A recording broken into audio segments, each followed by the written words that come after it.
Shalom. I'm just enjoying this book. I happened to find it at a secondhand store, and it's awesome thus far. I highly encourage you, especially if you are wanting to seek out information, if you're a history buff like I am. Thanks be to the Most High on that He's given me a love for history, especially biblical history. I highly encourage you to seek out hard books and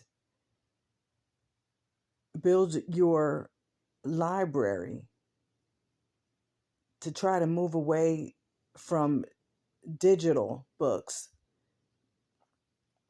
because it's always good to have a hard copy, especially, for example, this book was written in the early 70s and compiled, I should say, in the early 70s.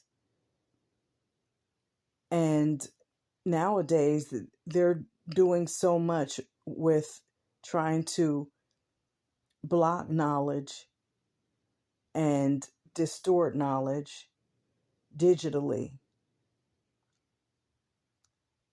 That's a huge satanic agenda that we're dealing with. So I just encourage you to seek out a horror book if you can. And especially at a secondhand store. You never know what you're going to find by way of religious books. Now, I came across this page, and it's talking about Christian worship in the New Testament, Testament. And what was interesting to me was this picture where it says this wall painting from a 3rd century AD catacomb at Rome shows Christians sharing bread at the Lord's Supper. And it's just interesting because you can see right here, see the brownness in the skin? It's pretty hard to deny who the true children of Yasharel are. I mean, this is just one picture, but there's been many other pictures. And of course, we know the Vatican catacombs are full of miles and miles of documentation. And this says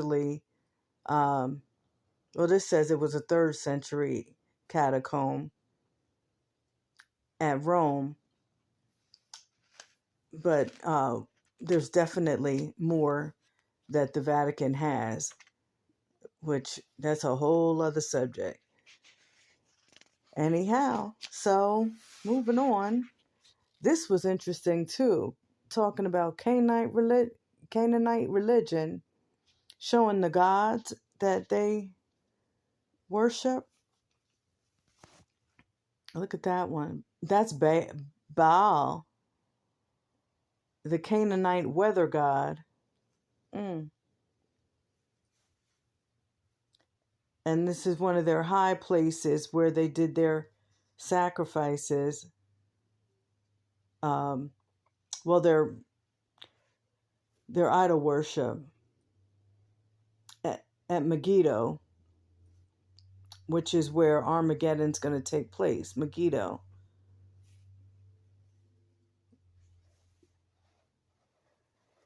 This one, a pendant showing the head of Ashtar,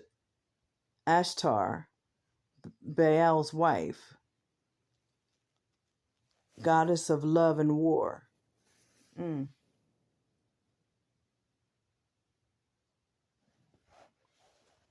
Let's see what this says. This one says,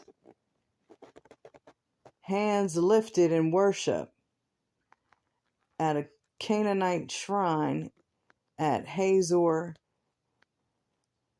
Israel. Forgive me if I'm not pronouncing that right.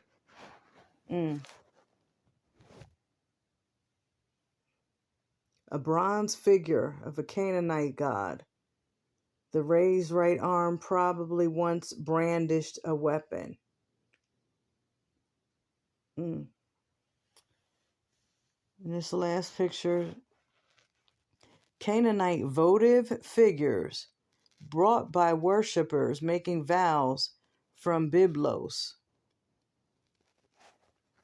Ain't that something?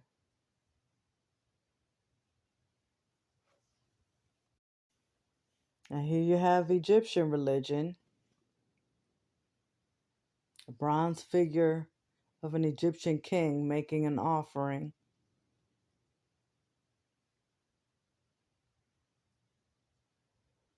Well, many of us, they ram this stuff down your throat in high school. Well, in college prep classes, we were just getting bombarded with all of this mess. But I wanted to make note of this here. You see the skin? Ruddy. Red. Ruddy. This is red. Well, it's coming across as red because of my camera. But let me take it off here. Maybe that's a little better. A little bit better. But you can see it. You can see the, after I took the flash off, you can see it's a little more brownish red. And that burnt sienna color or sienna, whatever, however you say that, excuse me. But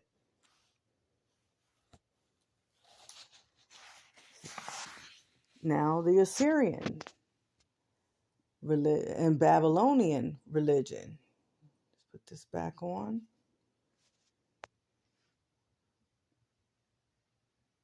I'm not even going to pronounce the name, but King pours a drink offering over dead lions in front of an offering table and incense stand.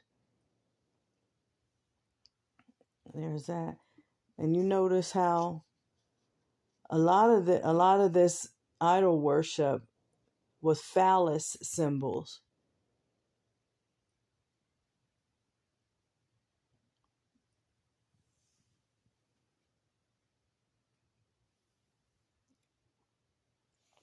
So there's that. There's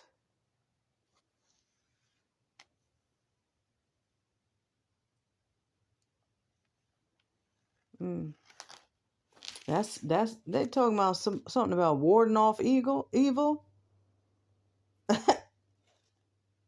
That, to me, look like that is going to invite some evil, not ward it off. Anyway, Greek and Roman religion. So you have, and again, this was rammed down our throats in high school. Nobody but Zeus, Poseidon, as you see the trident, Zeus with the lightning bolts in his hand. Who was this? This was that Athena? I don't know, but so many. This is the stuff we had to learn about, rather than teaching us how to survive. How to survive on our own. How to be practical. This nonsense is what we were inundated with growing up.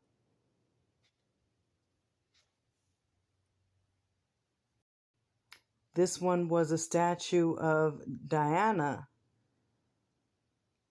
at Ephesus. Interesting. I wanted to point that one out.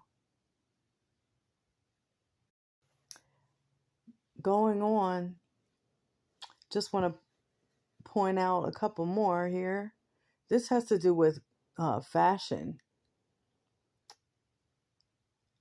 And I thought this was interesting. Footwear in Bible times. Look how different the footwear was, depending on the area. This section talks about home and family life, clothing and fashion, which is pretty interesting. Footwear. Look at the different footwear that these different regions, look how different they are.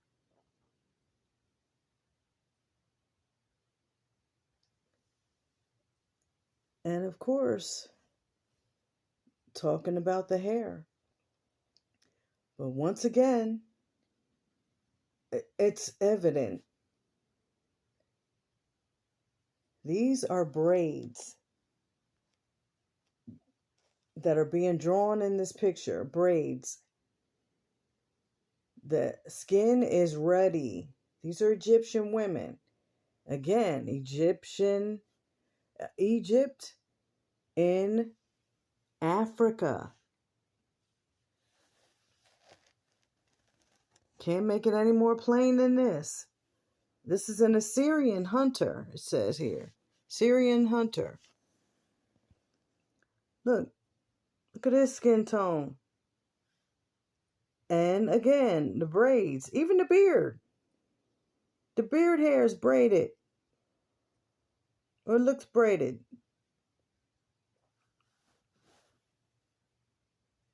King of Persia, Darius.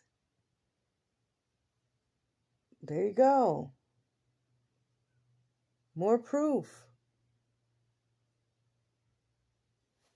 So in this section here, it talks about the hair, specifically the braids.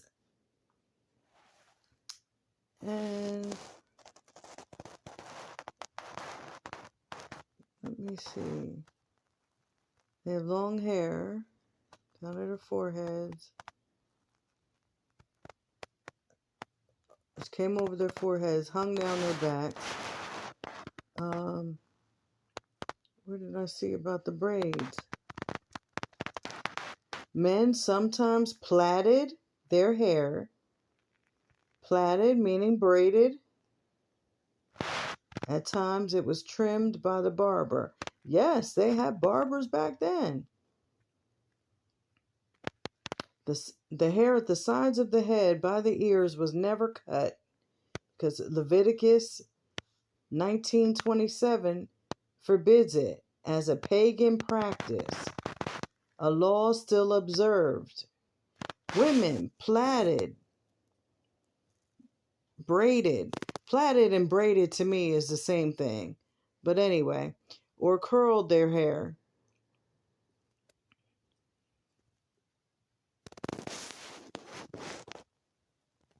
So yeah, there you have it. More proof. This truly is an awesome book. It talks about so many different things, such as the what did I just say?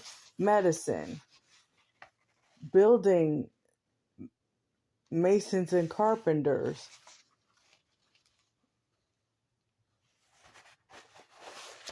Oh my goodness. It's such a comprehensive encyclopedia. And again, this was back from the 70s. So imagine how much more would be in there now. Anyway, last section I wanted to talk about, which I thought was pretty interesting, was the money, weights, and measurements section. When I looked here, this caught my eye immediately. Measurements of length. In the word, it talks about cubit. So now you have a visual of what a cubit is about. Because I know I always looked at that like, sometimes, and I'd have to kind of Google it. But now I have more of a visual. 17.5 inches, measured from elbow to fingertip.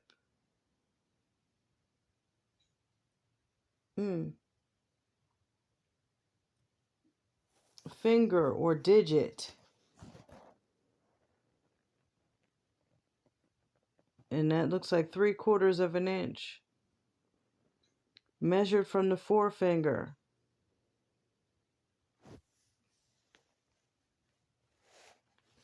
Palm. 3 inches. Width of the hand at the base of the fingers. A span, S-P-A-N. That's interesting, because I always wondered what a span was. 9 inches. The outstretched hand from the thumb to little finger. 3 hand breadths, or a half a cubit. Very interesting. The weights have that information here. How they weigh bronze weights. Interesting. A mina is 60 shekels.